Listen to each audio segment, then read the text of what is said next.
नमस्कार, जय श्री राम, जय भारत, जय हिंद। दोस्तों, खालिदा जिया का बेटा तारिक रहमान 17 साल के बाद वापस बांग्लादेश लौटा है। 17 साल पहले देश छोड़कर भाग गया था ब्रिटेन में और अब पीएम की दावेदारी को लेकर के वापस आ गया है। और बांग्लादेश की जनता ने एयरपोर्ट पर बहुत बड़ा स्वागत किया है और बांग्लादेश की जनता को उम्मीद है कि उनकी नाव पार लगाएगा। लेकिन मेरा मानना यह है वो नाव पार नहीं लगाएगा, क्योंकि बांग्लादेश के डीएनए में नाव पार लगाने का नहीं है। सभी भाइयों से प्रार्थना है इस विषय पर चर्चा करते हैं। इस वीडियो को आखिर तक देखना, ज्यादा से ज्यादा भाइयों को शेयर करना। जिस भाई ने चैनल सब्सक्राइब नहीं कर रखा, मेरे चैनल को सब्सक्राइब भी कर लेना। कुछ महीने पहले बांग्लादेश की जनता ने मोहम्मद यूनिस का भी इसी तरह स्वागत किया था। उससे तंग आ गई मोहम्मद यूनिस से जनता। अब एयरपोर्ट पर स्वागत कर रही है तारिक रहमान का। यह मैं सभी भाइयों को बताना चाह रहा हूं, तारिक रहमान जितना बेटा खालिदा जिया का है ना, उतना ही बेटा ये जनरल जो जिया उर रहमान था ना, उसका बेटा भी है।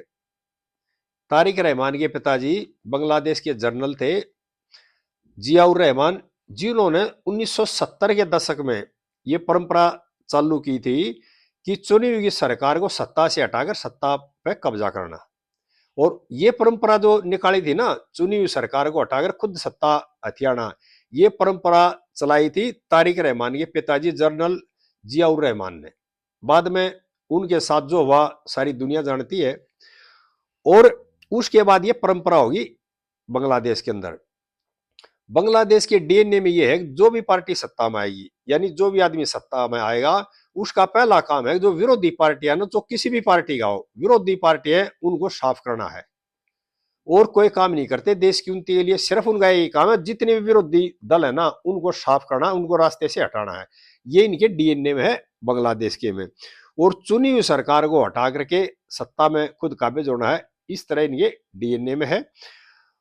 और ये परंपरा शुरू कहां से हुई थी? 1970 के दशक से तारिक रहमान के पिताजी जो खालिदा जिया के पति थे, उन्होंने शुरू करी थी। और लोगों को अब लग रहा है अभी तारिक रहमान उनकी नैया पार कर दिया ना, उनकी नैया पार नहीं करेगा। पहले मोहम्मद यूनिस को भेजा था। इस खेल के पीछे जो है ना, बांग्लादेश में जो खेल चल रहा है, इस खेल के पीछे जो बड़े शक्तिशाली लोग है ना, उनका हाथ है। पहले चुनी हुई सरकार को हटाया, मोहम्मद यूनिस को बैठाया। अब मोहम्मद यूनिस ने देख लिया अब भाई तेरे विरोधी भी कई खड़े हो गए। उसके बाद जो छात्र नेता था हादी, उसकी हत्या करा दी। और ये चर्चा भी उठनी शुरू होगी भी इसके पीछे यूनिस का हाथ है, क्योंकि ये उनके डीएनए में है। यूनिस ये सोच रहा था कि जो शेख हसीना देश छोड़कर भागी है, खालिदा जिया बीमार है, वह तरह कुछ कर नहीं सकती, और अब सत्ता में बैठकर मलाई खाना, मौज लेना। क्यों? मौका उनको बहुत देर में मिला है। उनको ये नहीं पता था अगर जो हादी नेता है ना, जिसकी छात्र नेता की हत्या कराएगी, उनको ये नहीं पता था कि हादी इतना बड़ा हो जाएगा, अपना अलग से चुनाव लड़ेगा, अपनी पार्टी बनाने के लिए सोच लेगा। उसके बारे में इनको पता नहीं था। जब छात्र नेता हादी ऊपर उठने लगा तो उसको रास्ते से हटा दिया या हटवा दिया। इसी तरह से अब जैसे तारिक रहमान आगे बाहर से एक तरह से बांग्लादेश की जनता का विश्वास जीतने के लिए, इनको भेजने वाले भी और ही लोग हैं जो भारी शक्तियां हैं, वो उन्होंने भेजा। इसको भी मोहम्मद यूनिस से जनता का विश्वास धीरे धीरे कम कम हो रहा है। तो इस खेल के पीछे एक और खेल शुरू कर दिया। अभी जो खालिदा जिया का बेटा है ना तारिक रहमान, उसको यहां भेज दिया। और जैसे ही तारिक रहमान यहाँ पे आया, धीरे धीरे जो दंगे हो रहे थे, जो विरोध हो रहा था, वो कम होने शुरू हो गया। और इस विरोध के पीछे जो उबाल ले रखा था ना बांग्लादेश में, इसके पीछे था डीप स्टेट का हाथ। वो यह चाहते हैं दूर बैठ करके सत्ता, जो दुनिया की जो सत्ता है ना, उसमें दखल अंदाजी चाहते हैं, उसमें अपना हिस्सा चाहते हैं एक तरह से। और ये जो खेल खेल रखा था ना, ये सारा खेल रखा था एक तरह से डीप स्टेट ने, अमेरिका ने। क्यों? अमेरिका जो चाहता है ना, वो चाहता है भी दुनिया में हमारी दादागिरी चले। और ये जो छोटे छोटे देश है, इनमें दखल अंदाजी करके, इनमें शांति व्यवस्था भंग करके सरकार को अपने हिसाब से बैठाना, अपने हिसाब से हटाना, इस तरह खेल कर रही थी अमेरिका की जो डीप स्टेट है। और इसके जो पीछे है ना, सारा खेल क्या था? भारत सरकार पे, मोदी सरकार पे दबाव बनाने के लिए जो टैरिफ वार चल रहा था इस मामले को लेकर के, या अपना दबदबा बनाने के लिए, ये सारा खेल इसलिए चल रहा है कि भारत सरकार पर दबाव बनाया जाए, भारत पर दबदबा बनाया जाए, उधर से पाकिस्तान को, इधर से बांग्लादेश को, इनमें वो करा करके, यानी कि किसी भी तरह से दबाव बनाया जाए भारत के ऊपर। ये सारा खेल इसलिए शुरू हो रहा है। और वहां की जो पाकिस्तानी आईएसआई डीप स्टेट जो मिलकर, जो बांग्लादेश में आईएसआई की विंग है, डीप स्टेट की विंग है, ये सारा खेल करा रहे हैं वो। और करा किस लिए रहे हैं कि दबाव बना जाए किसी भी तरह से भारत पर, मोदी सरकार के ऊपर। और तारिक रहमान जो पीएम बनने के लिए आया ना, और उन्होंने इस तरह के जो बयान दिए, सेकुलर जो बनने चाह रहे हैं या बयान दिए हैं, अभी हिंदू मुस्लिम सिख ईसाई सब एक रहेंगे आपस में, और हमारा मत है कि बांग्लादेश के अंदर सेकुलर सरकार बनाई जाए, चरमपंथी सरकार ना हो, इस तरह के जो बयान देने हैं ना, ये बहुत सातिर या सोच समझ के दिए हुए बयान है। क्योंकि इनकी जो सोच है ना, वो हमेशा भारत के विरोधी रही है।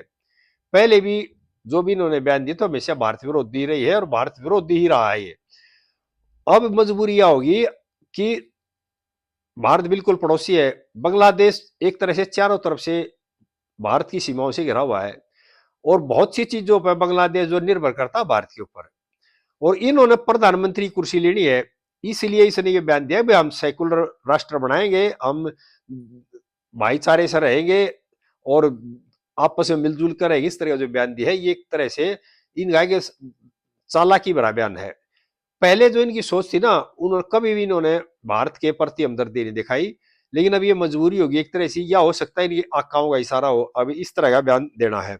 और ये तो बांग्लादेश के डीएनए में है, जो भी सत्ता में आएगा उसका पहला काम है अपने जो विरोधी है उनको साफ करना। ये इनका इतिहास रहा, इसको उठा के देख लेना। और मोहम्मद यूनिस की जो चाल थी वो फेल होगी। अब खेल शुरू कर दिया बड़े लोगों ने, यानी बड़े देशों ने, बड़े जो महाशक्तियों ने खेल शुरू कर दिया तारिक रहमान को आगे करके। और ये खेल चलता रहेगा, ये खेल रुकने वाला नहीं है।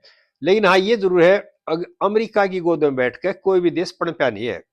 इधर से पाकिस्तान का हालात देख लो, जिस भी देश ने अमेरिका की माननी है या उसकी गोद में बैठ कर जो काम करे हैं, उस देश का एक तरह से पतन नहीं हुआ है, उन्नति किसी देश की नहीं हुई है, क्योंकि वो अपना फायदा देखते हैं।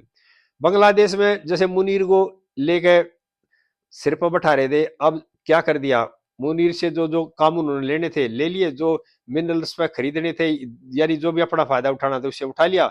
अब देख लेना थोड़ी देर के बाद मुनीर का क्या हाल होगा, और थोड़ी देर के बाद देखना बांग्लादेश में जो तारिक रहमान है इसका क्या हाल होगा, और यूनिस का क्या हाल होगा।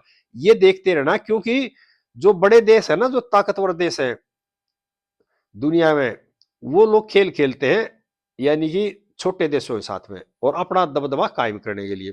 सभी भाइयों से प्रार्थना है, आगे देखते हैं बांग्लादेश के हालात क्या होते हैं। और मैं यहाँ सभी भाइयों की बात और बताना चाहता हूँ, बांग्लादेश में जो फरवरी में चुनाव होंगे ना, वो चुनाव तो होंगे, लेकिन वहां एक तरह से कठपुतली सरकार बना बैठाई जाएगी, यानी कि सिलेक्शन होगा, इलेक्शन नहीं होगा एक तरह से। और जिस तरह से तारिक रहमान को भेजा गया, इसलिए भेजा गया भाई अमेरिका के डीप स्टेट का है, इंटरफेयर पूरा हो बांग्लादेश में, इधर से पाकिस्तान में हो गया, और भारत पर दबाव बना रहे। सभी भाइयों से प्रार्थना इस वीडियो को ज्यादा ज्यादा शेयर करें, आगे इस तरह की बातें फिर शेयर करते रहेंगे। जय हिंद देशवासियों।